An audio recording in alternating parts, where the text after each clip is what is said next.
Continuar hoje a nossa série de mensagens, mas antes eu gostaria de convidar você a abaixar a sua cabeça mais uma vez, fechar os seus olhos, para a gente poder orar.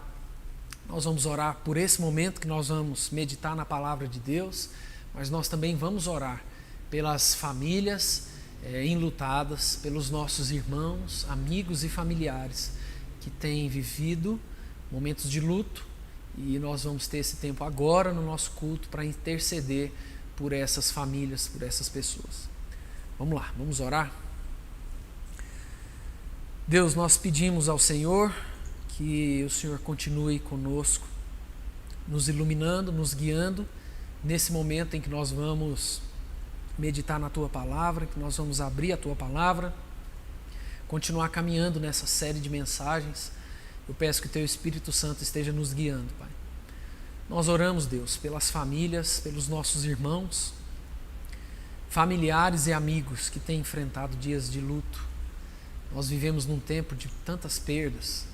Estamos vendo famílias perdendo maridos, filhos, esposas, pais, avós. Deus, só o Teu Espírito Santo e só a Tua graça para poder aplacar a angústia, a aflição, a tristeza desses corações.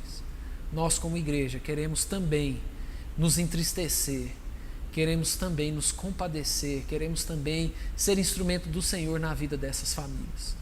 Cuida, Deus, de cada irmão, de cada família que está vivendo momentos de luto, que o Senhor, através do Teu Espírito Santo, possa trazer um renovo, possa trazer refrigério. Essa é a nossa oração como igreja nessa noite, Pai, em nome de Jesus. Amém. Irmãos, vamos lá. Nós começamos há alguns domingos essa série de mensagens expositivas na segunda carta de Paulo aos Tessalonicenses. Lembrando que ano passado nós estudamos a primeira carta de Paulo aos Tessalonicenses. Está tudo no YouTube se você quiser acompanhar. E há alguns domingos nós iniciamos essa série intitulada aí A Eternidade no Dia a Dia, na segunda carta de Paulo aos Tessalonicenses. Eu intitulei essa série dessa forma porque a gente vê como na primeira carta, Paulo aqui também vai nos trazer uma grande ênfase na volta de Cristo, em novos céus e nova terra, na restauração da segunda vinda de Cristo, mas eu coloquei a eternidade no dia a dia, inclusive com essa foto da cidade aí, no fundo, justamente para nos mostrar que Paulo e nem a Bíblia falam de céu como algo extremamente abstrato, como algo distante de nós, mas Paulo e a Bíblia nos falam da eternidade como uma convicção que precisa nos ensinar a viver e a levar a nossa vida hoje. Então a ideia é que ao olhar para a volta de Cristo, para a certeza, para a convicção de novos céus e nova terra, nós precisamos ter um modo de vida diferente. Para isso, nós vamos continuar então os nossos estudos e hoje vamos conversar em 2 Tessalonicenses, capítulo 2, do verso 13 ao verso 17. 2 Tessalonicenses, capítulo 2, do verso 13 ao verso 17. Terminando o capítulo 2, Paulo diz assim: Entretanto, devemos sempre dar graças a Deus por vós, irmãos amados pelo Senhor, porque Deus vos escolheu desde o princípio para a salvação, pela santificação do Espírito e fé na verdade, para o que também vos chamou, mediante o nosso Evangelho, para alcançardes a glória de nosso Senhor Jesus Cristo. Assim, pois, irmãos, permanecei firmes e guardai as tradições que vos foram ensinadas, seja por palavra, seja por epístola nossa.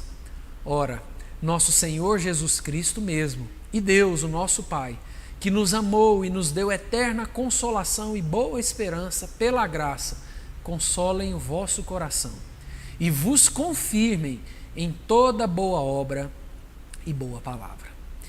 Nós já temos conversado sobre o contexto dessa carta, o primeiro contato de Paulo, de seus companheiros, seus amigos missionários com a cidade de Tessalônica, está em Atos 17, você pode depois, durante a semana, ler os registros de Lucas ali em Atos 17, Esse encontro de Paulo em Tessalônica com esses irmãos, com essa igreja que seria plantada, acontece na segunda viagem missionária de Paulo.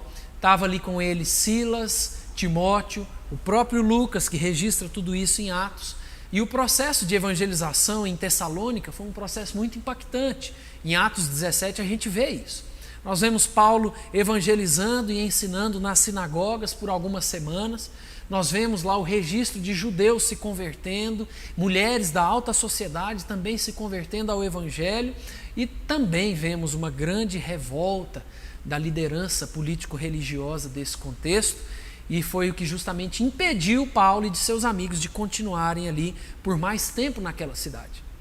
Os estudiosos vão nos dizer que entre a primeira e a segunda carta teve um período de tempo pequeno, né? E nós precisamos lembrar que o contexto aqui é um contexto de perseguição, uma igreja que enfrentava sérios desafios para continuar de pé, e é provavelmente por isso que nós vemos o apelo de Paulo e de seus companheiros para que aquela igreja olhasse para novos céus e nova terra, olhasse de fato para a eternidade, olhasse de fato para a convicção da maravilhosa volta de Cristo, para que eles pudessem, olhando para essa certeza, ficarem firmes na fé e aguentarem ali as perseguições, para que através dessa convicção de novos céus e nova terra, eles pudessem buscar ali uma vida de acordo com a vontade de Deus e investindo o tempo, de fato, no que valeria a pena.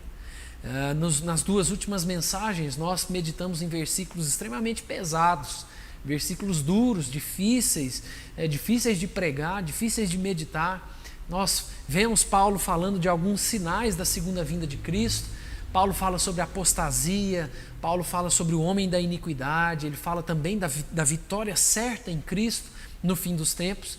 E aqui, nos últimos versos do capítulo 2, Paulo vai trazer alguns aspectos práticos com a conexão com tudo isso que ele veio falando, que nós meditamos nos últimos 2 domingos. Como eu tenho falado, Paulo não fala aqui do céu como algo distante, como algo incerto, mas sim como uma convicção que precisa nos levar a viver diferente hoje.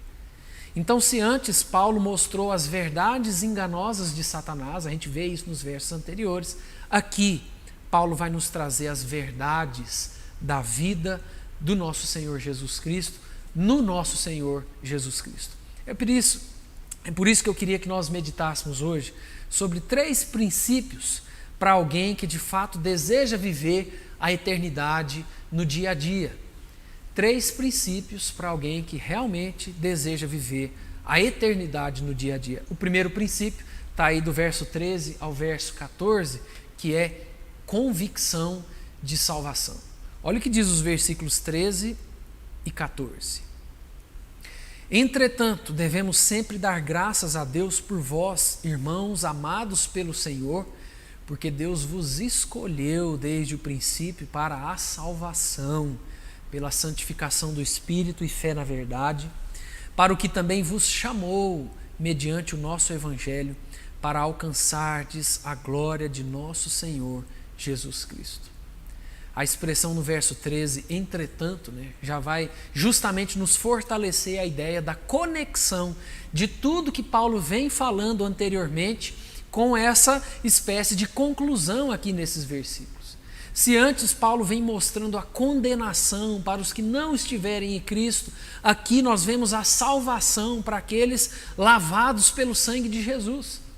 Apesar das verdades sérias e impactantes que Paulo vem falando, a reação natural de Paulo e de seus amigos, como ele mostra aqui, é louvar e engrandecer a Deus pela salvação em Jesus Cristo. Apesar de tudo que ele vem falando no início do capítulo 2, na continuidade do capítulo 2, antes desses versículos, sobre a apostasia, sobre o homem da iniquidade, sobre a condenação, sobre aqueles que não estiverem em Cristo, Paulo conclui esse capítulo com seus amigos louvando a Deus pela salvação que existe em Jesus Cristo. E esses versículos estão cheios de verdades teológicas, sobre a nossa salvação. Nós temos expressões muito importantes aqui nesses versículos 13 e 14. Como, por exemplo, quando Paulo fala que Deus nos escolheu para a salvação. O nosso encontro com Jesus, a transformação do nosso coração não é uma obra do acaso. Não foi algo que aconteceu de repente, que veio do nada, mas é fruto de um plano de amor, de graça e de misericórdia de Deus. Antes da fundação do mundo, Deus nos escolheu para a salvação.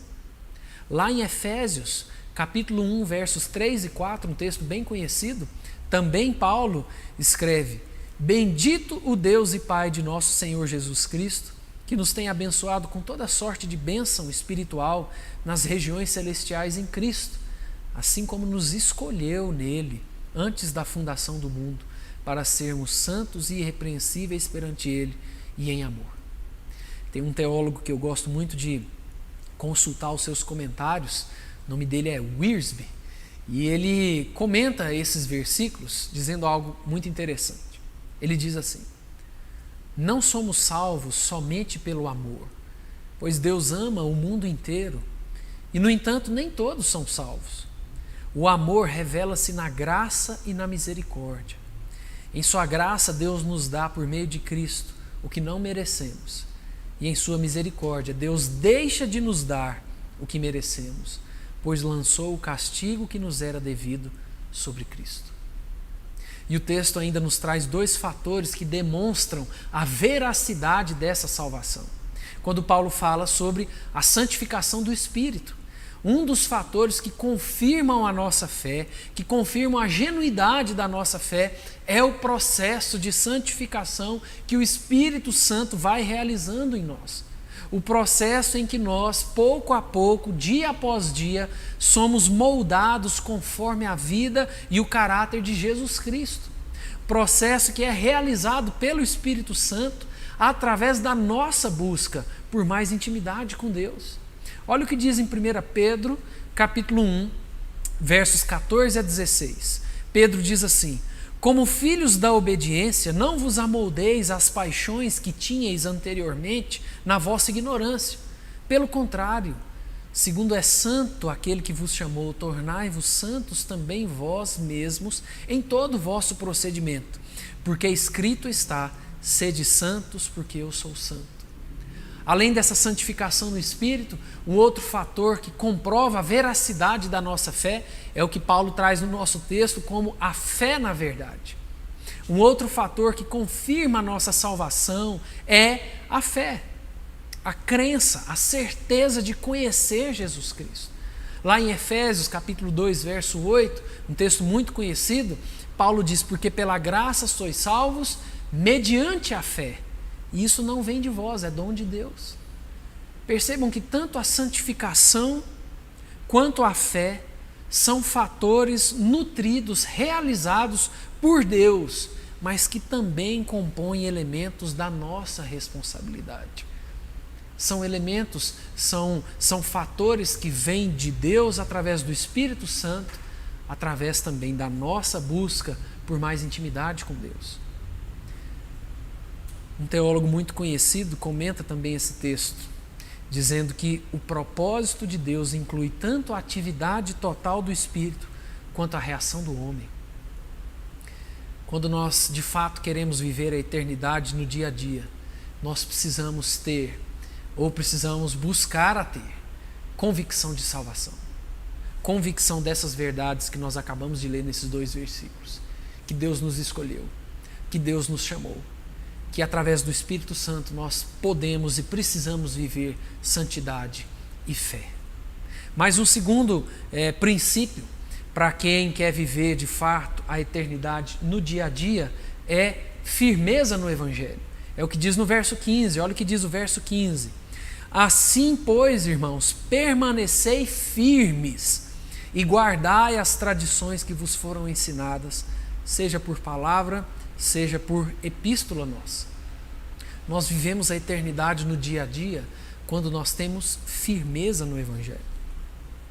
Existe uma conexão aqui, uma conexão exortativa aqui, na verdade, que nos faz entender que a continuidade do versículo, do verso 13, verso 14, aqui para esse versículo 15, é como se Paulo nos passasse a seguinte mensagem: olha, já que nós entendemos, já que vocês entenderam que foram escolhidos, já que entendemos que estamos sendo santificados, que temos essa convicção de salvação, tudo isso, todas essas verdades teológicas, né, precisam nos impulsionar a nos firmarmos cada vez mais no Evangelho, na palavra de Deus, nos ensinamentos de Jesus.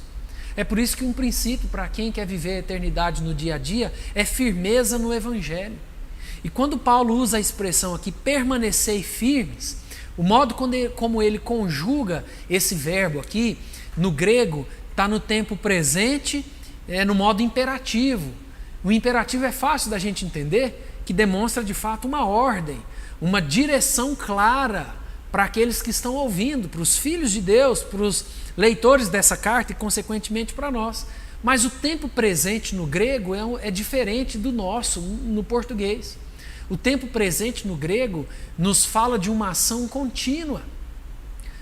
A ideia de Paulo falar permanecei firmes vai nos ensinar uma ação contínua para o resto da vida. Ou seja, durante todos os nossos dias, até a volta de Cristo, ou até o momento que nós formos nos encontrar com Ele, nós precisamos continuar sempre permanecendo firmes no Evangelho.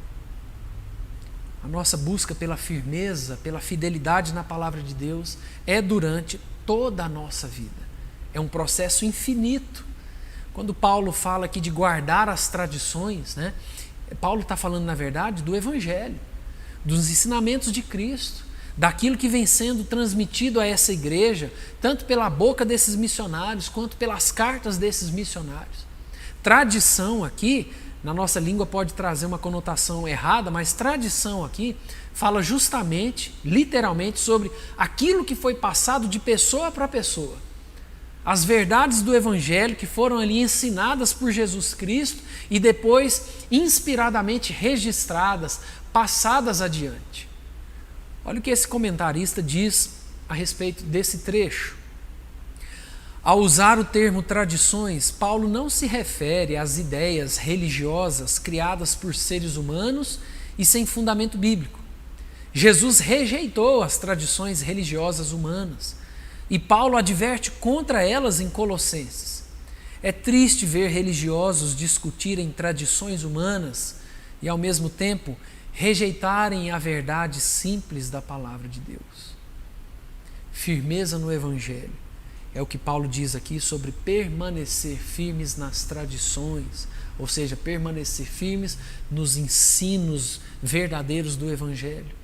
Quando Paulo escreve a primeira carta aos Coríntios, no capítulo 15, do versículo 1 ao verso 6, ele diz assim: Irmãos, venho lembrar-vos o evangelho que vos anunciei, o qual recebestes e no qual ainda perseverais. Por ele também sois salvos, se retiverdes a palavra tal como vos-la preguei, a menos que tenhais crido em vão. Antes de tudo vos entreguei o que também recebi, que Cristo morreu pelos nossos pecados, segundo as Escrituras, e que foi sepultado e ressuscitou ao terceiro dia, segundo as Escrituras. E apareceu a Cefas e depois aos 12. Depois foi visto por mais de 500 irmãos de uma só vez, dos quais a maioria sobrevive até agora, porém alguns já dormem.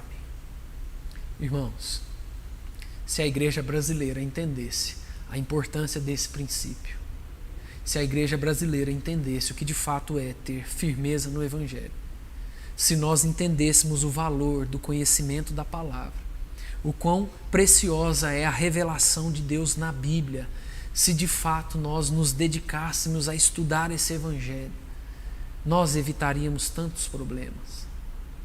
Nós teríamos um poder evangelizador muito maior. Nós deixaríamos de perder tempo com tanta coisa. Viver a eternidade no dia a dia é ter firmeza no Evangelho. E por último, o último princípio, viver a eternidade no dia a dia é viver um bom testemunho de vida. Olha o que diz os versículos 16 e 17.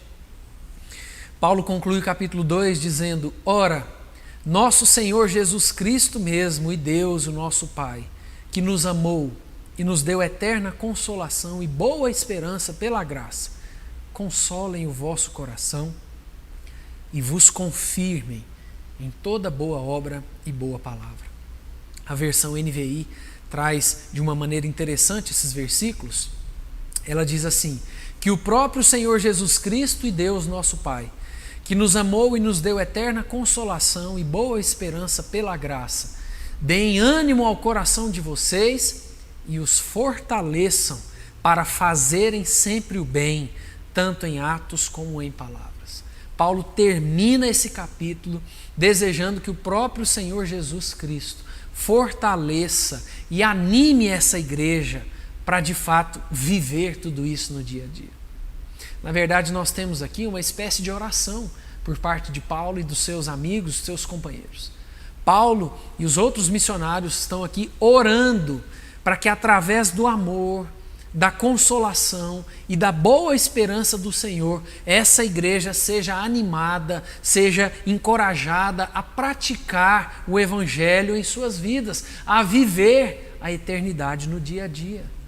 O comentário da Bíblia NVI diz: a oração visa o fortalecimento interior, que produzirá resultados tanto nas ações quanto na fala.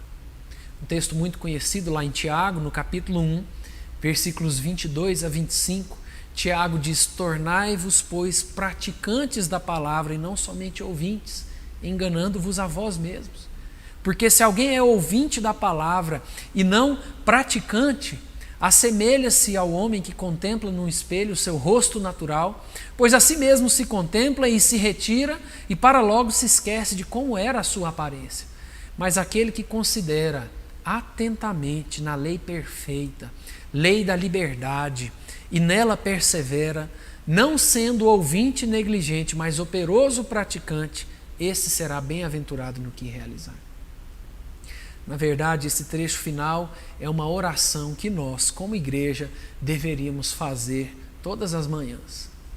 Uma espécie de oração que nós deveríamos fazer todos os dias. Uma oração no sentido de: Deus, nos dê ânimo e força para fazermos a Tua vontade. Em tudo aquilo que nós formos praticar hoje, em tudo aquilo que nós formos fazer, em tudo que nós formos falar, que nós possamos fazer a Tua vontade. E é interessante a expressão usada por Paulo no verso 17, quando Paulo deseja que Deus os confirme em toda boa obra e boa palavra, né? A expressão usada por Paulo aqui tem um teor de crescimento em maturidade. É a ideia da evolução na fé. É como se a genuína fé de uma pessoa pudesse ser confirmada, comprovada com o tempo, através das atitudes dessa pessoa, através das palavras dessa pessoa. Nós vemos outros textos e outras comparações na Bíblia, quando, por exemplo, a Bíblia fala da árvore e os frutos, né?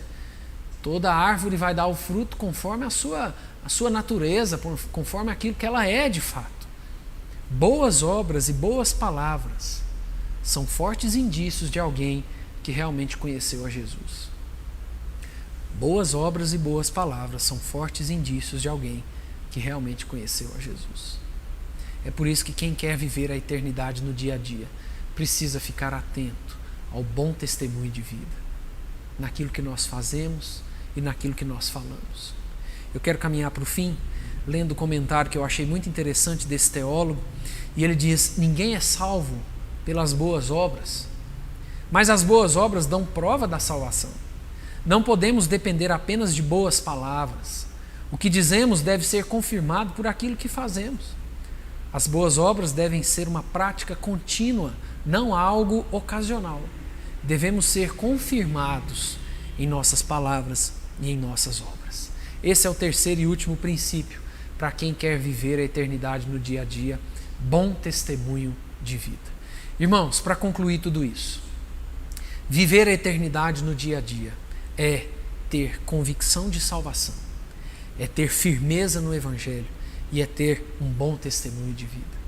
Que Deus nos ajude a viver tudo isso, a colocar isso em prática na nossa vida, principalmente nesses dias difíceis que vivemos.